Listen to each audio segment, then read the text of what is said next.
Students, आज हम class 10th की फिजिक्स पढ़ाने जा रहे हैं। Class 10 physics, class 10 physics.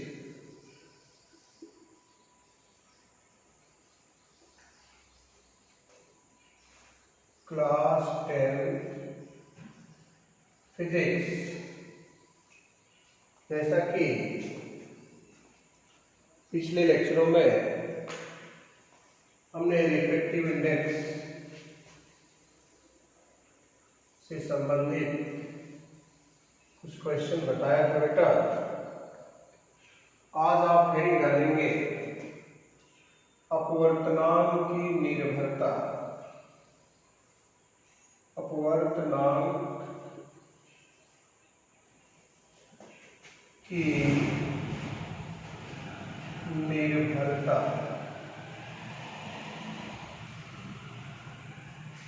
अपवर्तनांक की निर्भरता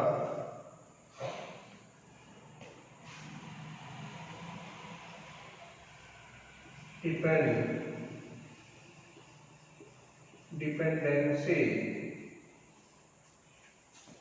of refractive index. Refractive index यानी अपवर्तनांक किन बातों पर निर्भर करता है, उसको हमें बताना है कि अपवर्तनांक किसके साथ वेरिएबल है, परिवर्तनशील है। तो आप इसमें लिखिए, समझा दे रहे हैं, लिखिए पदार्थ का अपवर्तनांक। पदार्थ का अपवर्तनांक निम्न बातों पर निर्भर करता है। निम्न बातों पर निर्भर करता है। नंबर 1 बच्चों, नंबर 1 क्या बेटा? अपवर्तनांक जो होता है, रिफ्रैक्टिव इंडेक्स जो होता है, नेचर ऑफ मटेरियल्स, पदार्थ के प्रकृति पर निर्भर करता है कि पदार्थ का स्वभाव क्या है, पदार्थ का नेचर क्या है। इन बातों पर जो है रिफ्रैक्टिव इंडेक्स निर्भर करता है। नंबर 1 लिखिएगा। देखिए अपवर्तनांक पदार्थ के प्रकृति पर निर्भर करता है। नंबर 1। नंबर 2 क्या बेटा? यदि हम पदार्थ का ताप यानी टेम्परेचर बढ़ाते जाएं, इंक्रीज करते जाएं, तो रिफ्रैक्टिव इंडेक्स का मान डिक्रीज करेगा, घटेगा। किसी भी मटेरियल का, ये आपका मटेरियल है, कोई पदार्थ है, अगर हम इसका टेम्परेचर अगर हम बढ़ाएंगे, ताप बढ़ाएंगे, तो इनके अणुओं के बीच जो मॉलिक्यूल्स हैं, इनके बीच जो अंतर आणविक बल है, इंटरमॉलिक्यूलर फोर्स लगा है, जिससे अणु बंधे हुए हैं। जब हम टेम्परेचर बढ़ाएंगे तो इनके मॉलिक्यूल्स के बीच जो फोर्स है, इंटरमॉलिक्यूलर फोर्स जो है, वो कमजोर हो जाएगा, टूट जाएगा, जिससे इसके जो मॉलिक्यूल्स होंगे, जो अणु होंगे, थोड़ा दूर दूर चले जाएंगे। और जब दूर दूर चले जाएंगे तो अब जाहिर सी बात है कि इसकी डेंसिटी प्रभावित होने लगेगी। दूर दूर हो जाने का मतलब विरल होने लगेगा। अर्थात हम कह सकते हैं कि पदार्थ का अगर हम टेम्परेचर बढ़ाते हैं तो जाहिर सी बात है कि उसका अपवर्तनांक कम होगा, क्योंकि वो जो मॉलिक्यूल्स होंगे प्रकाश के मार्ग में पहले की अपेक्षा कम रुकावट डालेंगे, क्योंकि टेम्परेचर बढ़ाने के साथ उनके मॉलिक्यूल्स जो होंगे वो दूर चले जाएंगे, क्योंकि उनके बीच जो इंटरमॉलिक्यूलर फोर्स है वो कमजोर हो जाएगा। लिखिए यदि किसी पदार्थ का ताप बढ़ा दिया जाए, यदि किसी पदार्थ का ताप बढ़ा दिया जाए, तब उसका अपवर्तनांक रिफ्रैक्टिव इंडेक्स घटने लगता है, क्योंकि ताप बढ़ाने पर पदार्थ के अणुओं के बीच कार्य करने वाला अंतर आणविक बल कमजोर होने लगता है, जिससे उस माध्यम में प्रकाश को गति करने में पहले की अपेक्षा आसानी होने लगती है, अर्थात n प्रोपोर्शनल t समानुपाती 1/t। इसका मतलब क्या है बच्चों, अगर टेम्परेचर बढ़ाओगे तो रिफ्रैक्टिव इंडेक्स का मान घटेगा, टेम्परेचर अगर इंक्रीज करेगा तो रिफ्रैक्टिव इंडेक्स डिक्रीज करता है। इसको नोट कर लें। तीसरा पॉइंट क्या है बच्चों, तीसरा आपको समझना होगा, तीसरा पॉइंट क्या है। तीसरा पॉइंट यह है, एक समीकरण मिलेगा,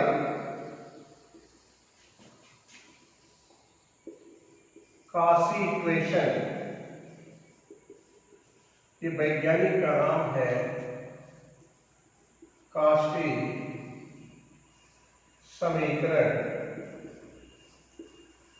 काशी समीकरण जो है बेटा, ये वैज्ञानिक का नाम है, उन्होंने एक समीकरण दिया था, अपवर्तनांक बराबर a प्लस a कांस्टेंट है, b प्लस लैम्डा स्क्वायर और c प्लस लैम्डा पे 4 एंड सो ऑन।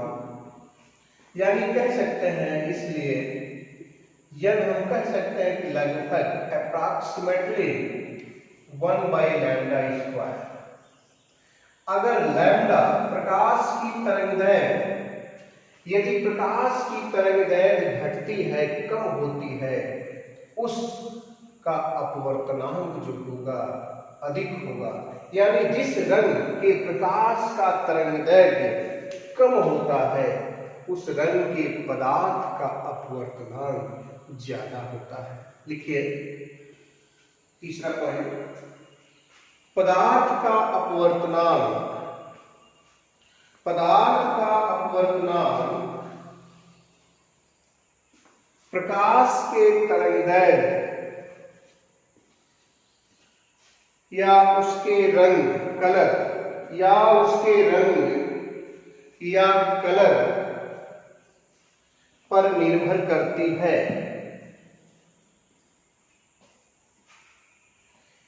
इससे संबंधित काशी नामक वैज्ञानिक ने, काशी नामक वैज्ञानिक ने एक समीकरण दिया जो इस प्रकार है,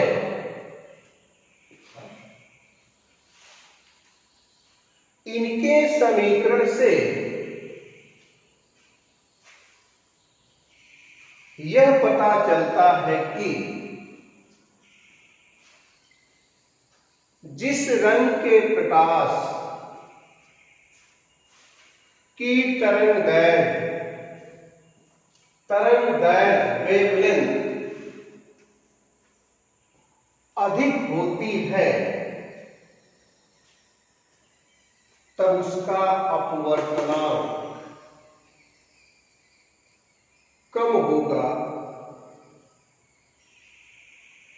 देख लीजिए आप, तरंगदैर्घ्य वेवलेंथ, किसी भी कलर का वेवलेंथ अगर ज्यादा होगा तो रिफ्रैक्टिव इंडेक्स अपवर्तनांक आपका कम होगा, रिफ्रैक्टिव इंडेक्स कम होगा। जिस तरंग का, जिस रंग के प्रकाश का वेवलेंथ यानी तरंगदैर्घ्य अगर कम होता है तो उसका रिफ्रैक्टिव इंडेक्स ज्यादा होता है। इसको नोट करिए, जल्दी नोट करें, इंपॉर्टेंट पॉइंट्स है, नोट कर लिए होंगे बच्चों। आपको हम बता दें, इसी पॉइंट में आप लिखेंगे, इसी पॉइंट में बेटा आप लिखोगे। पहले देखो, ये प्रकाश की तरंगदैर्घ्य बता रहे हैं, आपको हमने बताया था ये V से वायलेट है, I से इंडिगो बेटा, B से ब्लू है, G से ग्रीन है, Y से येलो है, O से ऑरेंज है, R से रेड है। और काशी ने क्या बताया है, काशी इक्वेशन क्या कहता है, क्या कहता है, young A plus B by lambda square और C by lambda 4 and so on. जिसका तरंगदैर्घ्य, जिसकी वेवलेंथ ज्यादा होगी उसका तरंगदैर्घ्य रिफ्रैक्टिव इंडेक्स कम होगा।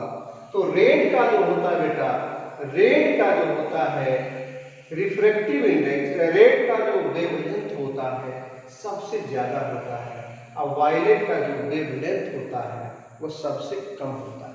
तो आप बता सकते हैं कि किसका वेवलेंथ तरंगदैर्घ्य ज्यादा होती है, लैम्डा आर सबसे ज्यादा होता है, लैम्डा आर। फिर लैम्डा तरंगदैर्घ्य, ये लैम्डा पढ़ेंगे बेटा, ये लैम्डा है, लैम्डा आपका है, वेवलेंथ बोलते हैं, तरंगदैर्घ्य बोलते हैं, वेवलेंथ बोलते हैं, तरंगदैर्घ्य। तरंगदैर्घ्य का सिंबल है, उसको प्रदर्शित करने का ये एक सिंबल है, चिन्ह है बेटा, लैम्डा आर। लैम्डा वेवलेंथ है, तरंगदैर्घ्य है, आर से रेड। सबसे ज्यादा वेवलेंथ जो होती है रेड का होता है, उससे थोड़ा सा ज्यादा बोलिए ऑरेंज, उससे थोड़ा सा कम, उससे थोड़ा सा कम यानी ग्रेटर देन लैम्डा ओ, फिर बोलेंगे ग्रेटर लैम्डा वाई, सबसे कम डैश डैश कर ले, सबसे कम जो होता है बेटा किसका होता है, लैम्डा वायलेट। यानी बैंगनी रंग की जो तरंगदैर्घ्य होती है सबसे कम होती है। तो बैंगनी रंग के प्रकाश का तरंगदैर्घ्य सबसे कम है, तो बता सकते हैं कि जब जिसका वेवलेंथ, जिसकी तरंगदैर्घ्य कम होगी उसका अपवर्तनांक उतना ही ज्यादा होगा। तो बता सकते हैं कि इसमें किसका अपवर्तनांक ज्यादा होगा, इसलिए अपवर्तनांक यानी जिसका इस बैंगनी का तरंगदैर्घ्य सबसे कम होता है और रेड का, ये ग्रेटर का चिन्ह है बेटा, ये ऑरेंज है, ये येलो है, ऐसे लिख सकते हैं तमाम आप, V है, ऐसे चलते आएंगे। लैम्डा आर का मतलब रेड कलर का तरंगदैर्घ्य है जिसका मान सबसे ज्यादा है। इसमें बैंगनी, ये वायलेट का है, ये वेवलेंथ है, तरंगदैर्घ्य है। तो वायलेट का जो तरंगदैर्घ्य होता है सबसे कम होता है। तो जिसका तरंगदैर्घ्य सबसे कम होता है उसका रिफ्रैक्टिव इंडेक्स, उसका अपवर्तनांक सबसे ज्यादा होता है। तो बता सकते हैं किसका ज्यादा होगा। अब उल्टा चलेंगे, बैंगनी का ज्यादा, सबसे ये वायलेट का, ये एन का रिफ्रैक्टिव इंडेक्स सबसे ज्यादा। फिर बोलिए इंडिगो का, फिर बोलिए उससे कम ब्लू का, उससे कम बोलिए ग्रीन का, डैश डैश बोलिए सबसे कम रेड का। तो बता सकते हैं कि किसकी तरंगदैर्घ्य ज्यादा होती है। बैंगनी रंग के प्रकाश की तरंगदैर्घ्य सबसे कम और लाल रंग के प्रकाश की तरंगदैर्घ्य सबसे ज्यादा। ठीक इसी का उल्टा, तो रिफ्रैक्टिव इंडेक्स किसका ज्यादा और किसका सबसे कम होगा? तो लाल रंग के प्रकाश का जो रिफ्रैक्टिव इंडेक्स है, जो अपवर्तनांक है, सबसे कम होगा और बैगनी रंग के प्रकाश का अपवर्तनांक सबसे ज्यादा। इसको जल्दी नोट करें।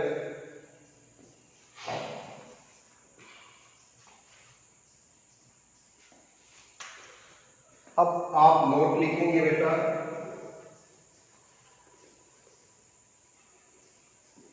नोट आप लिखोगे, नोट में यही पॉइंट हम लिखवाने जा रहे हैं। किसकी तरंग ज्यादा होती है, किसकी तरंग कम होती है, किसका तरंग रिफ्लेक्टिव इंडेक्स ज्यादा होता है, किसका रिफ्लेक्टिव इंडेक्स। तो लिखिए, लाल रंग के प्रकाश की तरंगदैर्घ्य वेवलेंथ, लाल रंग के प्रकाश की तरंगदैर्घ्य वेवलेंथ सबसे अधिक, जबकि बैगनी रंग के प्रकाश की तरंगदैर्घ्य वेवलेंथ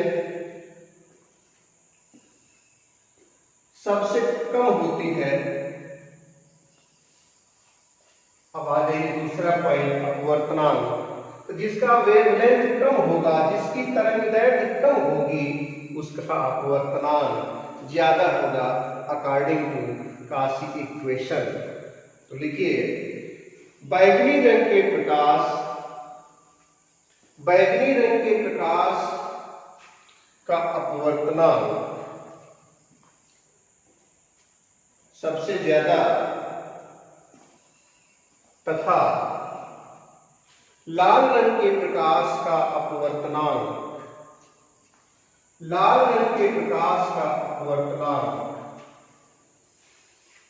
सबसे कम होता है।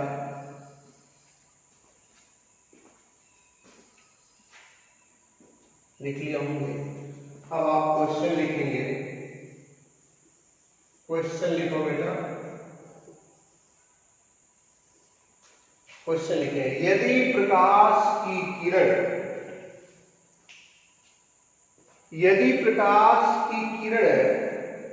वायु से 1.5 अपवर्तनांक वाले कांच में प्रवेश करती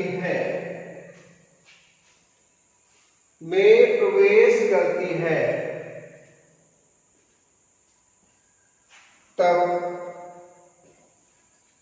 कांच में प्रकाश की चाल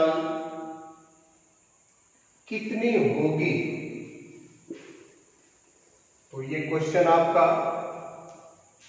अब हल दिया जा रहा है बच्चों। तो आप हल में लिखेंगे फार्मूला। पहले फार्मूला आप जानते बच्चों, भी नोन है। बोलिए फार्मूला क्या होता है बहादुरों? एन या b equal velocity of light बच्चों, वेलोसिटी ऑफ लाइट इन किसमें, वैक्यूम या एयर भी लिख सकते हो बच्चों, डिवाइड बाय क्या होता है, velocity of light in medium होता है बच्चों, है ना। तो एन की वैल्यू प्रश्न में दिया बेटा 1.5 दिया है ना। इसको हमने उस दिन बताया था, इसको V1 मान लीजिए, V2 मान लीजिए, या C मान लीजिए बच्चों, या V मान लीजिए, बताया था ना। तो velocity of light in vacuum या एयर, तो वैक्यूम या एयर में आपका 3 × 10⁸ मीटर पर सेकेंड होता है, डिवाइड बाय ये V निकालना है मीडियम में, तो V निकालना बेटा, V हो गया। इसलिए V बराबर क्या हो जाएगा बच्चों, इसको यहां कर दीजिए और 1.5 को नीचे कर दीजिए बेटा, तो तो आपका 3 इंटू 10⁸ डिवाइड बाई आपका 1.5 आ गया। ये काटोगे बच्चे तो 3 में आप 1.5 से भाग दोगे तो 2 बार जाएगा बेटा, तो 2 और 10 के पावर 8।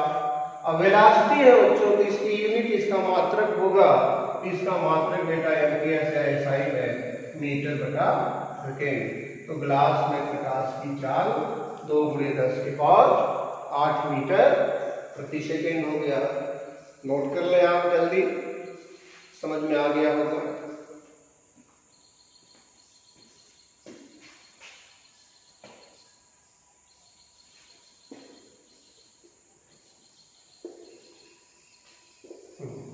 अगला क्वेश्चन आप लिखें।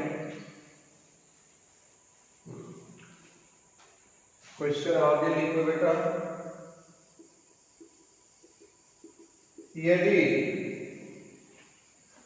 यदि हवा के सापेक्ष कांच का अपवर्तनांक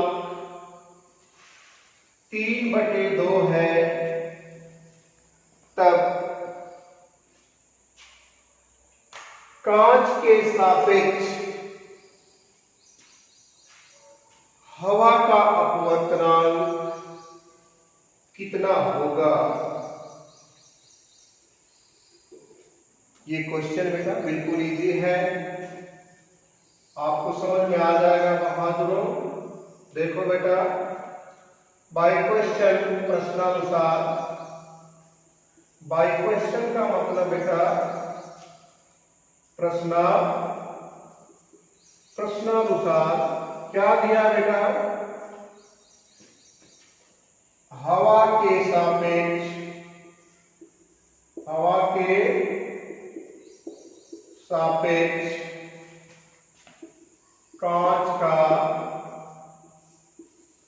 कांच का अपवर्तनांक,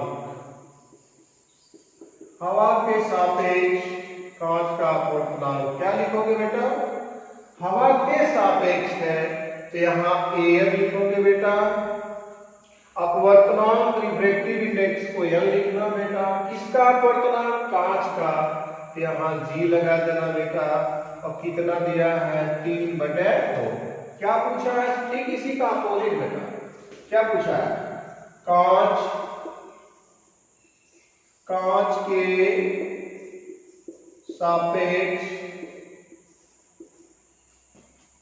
के सापेक्ष हवा का अपवर्तनांक ये पूछा है बच्चों। क्या लिखोगे बता दो आप? कांच के सापेक्ष, जिसके सापेक्ष रहेगा वहां ऐसे लिखना बेटा, ये जी, और यहाँ रिफ्रैक्टिव इंडेक्स यानी अपवर्तनांक किसका? हवा का लिखना बेटा, यहाँ ए लिखना है। और ये क्वेश्चन हुआ, इतना जल्दी नोट करें आप। कांच के सापेक्ष हवा का अपवर्तनांक ज्ञात करना है बेटा, तो क्या? तो आप जानते हो ANG गुणे GNA बेटा क्या होता है? 1। हमने बताया है, सीधे भी किया है। हमको क्या चाहिए बेटा?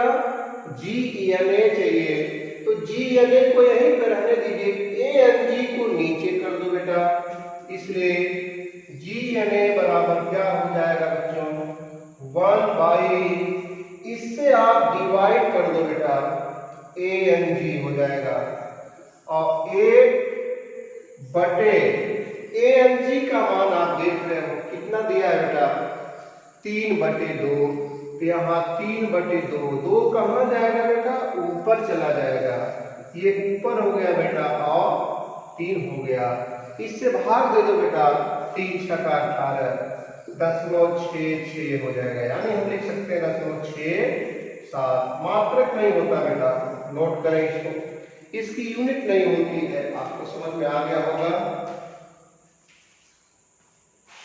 जल्दी नोट करें।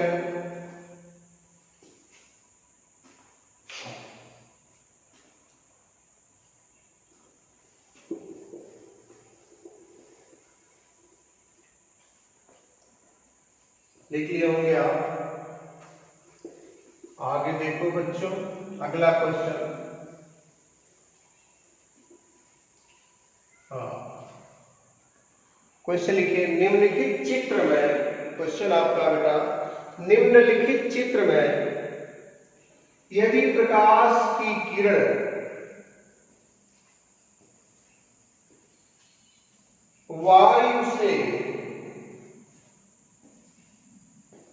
पानी में प्रवेश करती है, वायु से पानी में प्रवेश करती है, तो पानी का अपवर्तनांक ज्ञात कीजिए।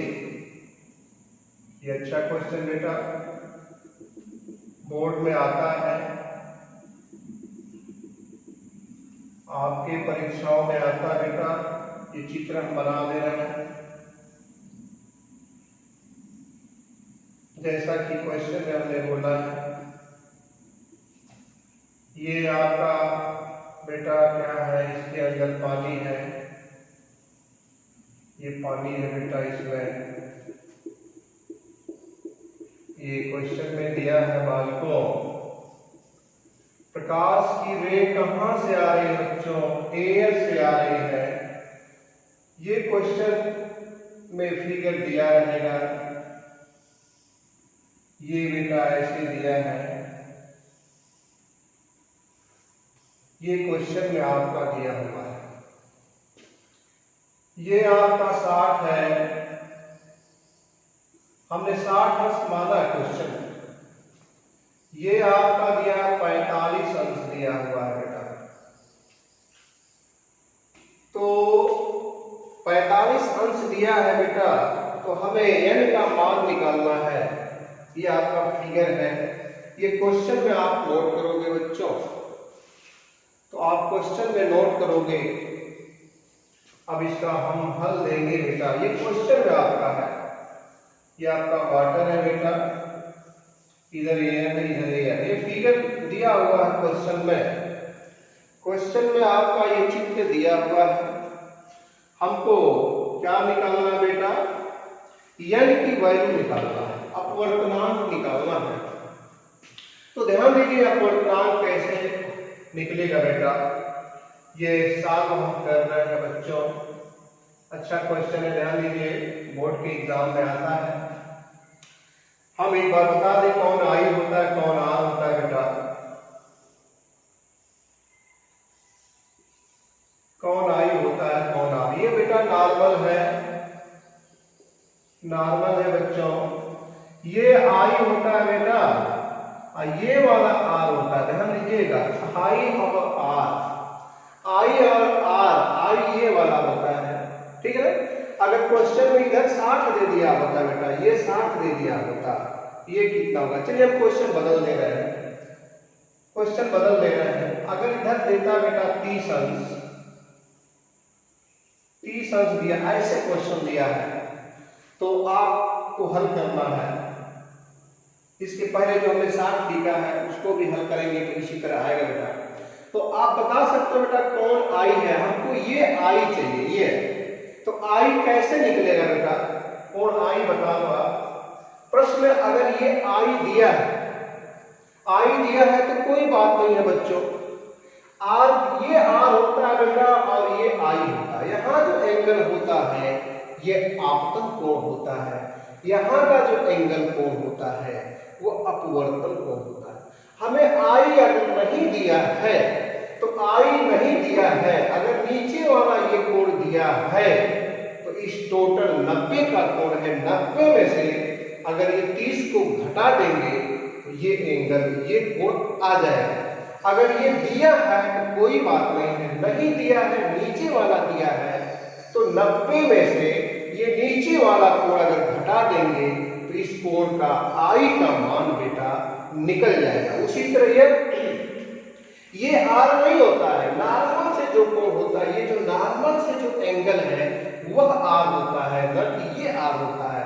तो ये कैसे निकलेगा, अगर ये दिया है तो 90 में से अगर ये कोण अगर 45 दिया है तो 45 घटा दीजिए, 30 दिया है तो 30 घटा दीजिए, तब जाकर के आर का मान निकल जाएगा। अगर आई और आर पहले से ही दिया है तो कोई बात नहीं है। अगर आई और आर नहीं दिया है बच्चों तो आप 90 में से घटा करके हल करेंगे तो क्वेश्चन आएगा। तो अगर ये नीचे वाला 30 दिया है तो ये कैसे निकलेगा? 90 में से इस 30 को आप घटाओगे तब आई का मान आएगा। और ये आर नहीं होता, नीचे वाला आर होता नॉर्मल से, तो 90 में से ये ऊपर वाला ये घटाओगे तब जाकर के आर आएगा। अगर ये पहले से दे दिया है तो कोई बात नहीं है। अगर ये 60 दिया है तो 60 लिख लेना, यहाँ 30 दिया है तो आप 30 लिख लेना। नहीं दिया है बच्चों तो आपको 90 में से घटाना पड़ेगा।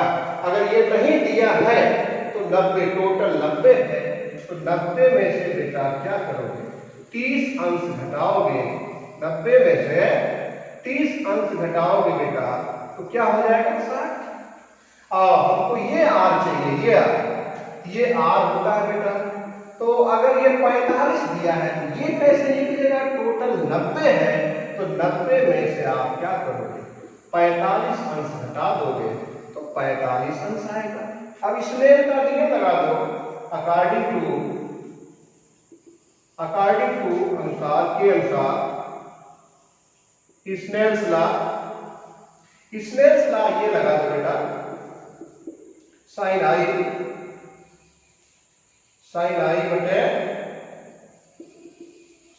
बटे साइन आर बराबर एन या n2 बटे, हम इससे हल करते रहे बेटा, सिर्फ इससे। तो बोलिए साइन आई की जगह बताओ बच्चों 60 अंश, तो यहां बेटा लिखना 60 अंश बटे साइन आर की जगह 45, साइन 45 अंश, कितना रखोगे? साइन 45 अंश और बराबर लिखना n। अब ये तो फिगर मिटा दें, तो बोलो बच्चों रिमेन यहां से शेष क्या हो जाएगा? n बराबर क्या है बेटा? साइन 60 का मान रख लीजिए, कड़ी में 3/2 होता है बेटा। साइन 45 का मान 1/, कड़ी में 2 होता है। कड़ी में 2 कहां जाएगा? आपका ऊपर जाएगा, तो कड़ी में 3 हो गया बेटा, कड़ी में 2 हो गया। और इस 2 को बेटा जो नीचे 2 लिखा है इसको कड़ी में 2 बार लिख सकते हैं, रूट में 2 बार लिख सकते हैं, रूट में 2 बार लिख सकते हैं। इस 2 को रूट में 2 बार लिखिए तो ये एक बार कट गया बेटा। इस 2 को हमने कड़ी में 2 बार लिखा है, इसलिए n बराबर क्या मिला बेटा? √3/√2। ये भी आंसर है। या इसको साफ करोगे बेटा तो इसका मान 1.732 और √2 का मान 1.41, यह आंसर आ जाएगा। तो आप इसको नोट कर लो बच्चों, बिल्कुल आपको समझ में आ गया होगा। इसी के साथ आज का लेक्चर समाप्त किया जा रहा है। धन्यवाद।